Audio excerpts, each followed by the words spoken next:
Hello, I'm Sunny Williams. I'm up here on the International Space Station.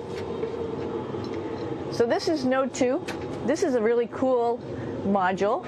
Of course, most of these modules you'll see they have 4 sides and they're put together. That way we could sort of work on a flat plane, either a wall, a floor, another wall, or the ceiling. But you know, again, all you have to do is turn yourself and your reference changes. The reason I'm bringing that up is because this is where 4 out of 6 of us sleep. And so people always ask about sleeping in space. Do you lie down? Are you in a bed? Not really, because it doesn't matter. You don't really have the sensation of lying down. You just sit in your sleeping bag. So here's one sleep station right here. I'm going in right now. You can follow me if you want. So I'm inside. It's sort of like a little phone booth, but it's pretty comfy. I've got a sleeping bag right here that we sleep in, so we don't have sort of like a little bit of a cover. We don't fly all over the place. But you know, you can sleep in any orientation. I have it sleeping, feeling like I'm standing up right now, but like you saw, I'm on the floor. But it doesn't matter if I turn over and I sleep upside down. I can't have it. I don't have any sensation in my head that tells me that I'm upside down, so it really doesn't matter. The sleep station is also like a little office. We've got a computer in here. As you can see, we've got a couple little toys. I've got some books. I've got some clothes and other things that make it sort of like home. I'm coming out. And just for reference, that's one sleep station. This one's another. Right here. There's one on the ceiling, if you want to call it. Right here. And then there's a 4th on the other wall over here. So all of us sleep in a little bit of a circle. All right, come on back. There's more to show you.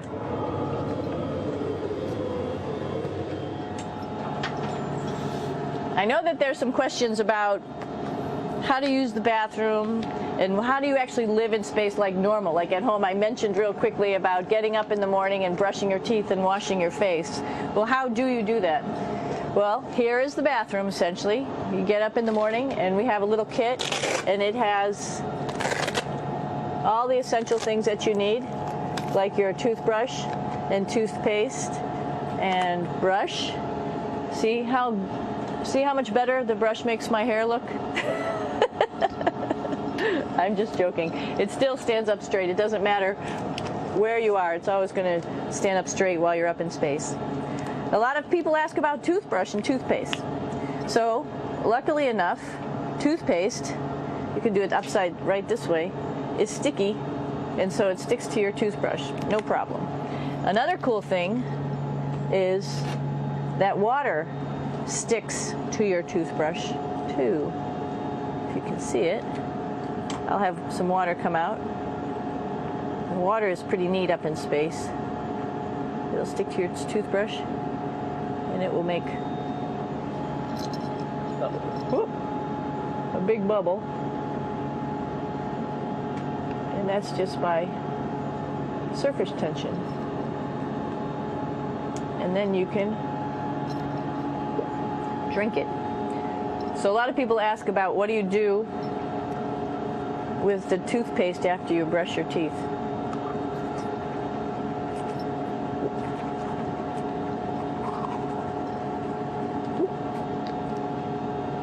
Two options.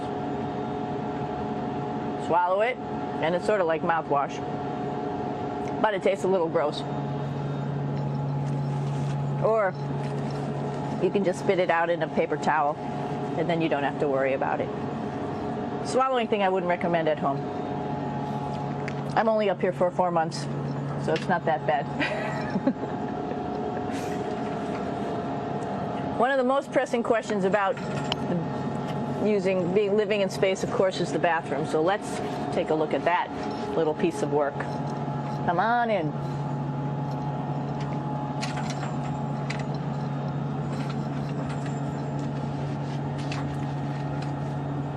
Here we are at the throne.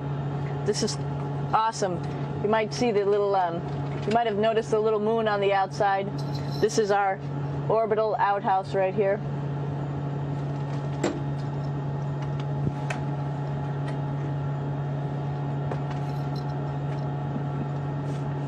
And of course, it serves for two functions. Number 2, right here. I'll show you. But you see it's pretty small, so you have to have pretty good aim, and you be ready to make sure things get let go the right direction. And it smells a little bit, so I'm closing it up. And that's, of course, for number 2. And this guy right here is for number 1. So they're sort of two slightly separate functions, but you can do a little, essentially both, by hanging on right here and doing number 1 and number 2. I might add it's color coded, so you really don't get it mixed up, which is nice. This is yellows for number 1. And also there's a selection of paper. People always ask about toilet paper. What do you do with toilet paper? What kind of toilet paper do you have? We have gloves, just because sometimes it does get messy. We have some Russian wipes, which are a little bit coarse if you like the coarse type of toilet paper. We have some nice tissues, which are nice and soft if you like soft toilet paper. We have Huggies, just for any cleanup. You know, we were all babies once, and this sort of helps. And then if things get really out of control, we have disinfectant wipes, just to make sure we clean up here. Because, you know, just like the water I showed you, the number 1 stuff can sort of go all over the place if you don't aim correctly. And did I mention both of these have a little bit of suction, so they should keep things going in the right direction. But like I said, sometimes things get a little out of control if you are out of control yourself flying around. So we have lots of protective stuff. And of course, you do have your privacy. There's a little door.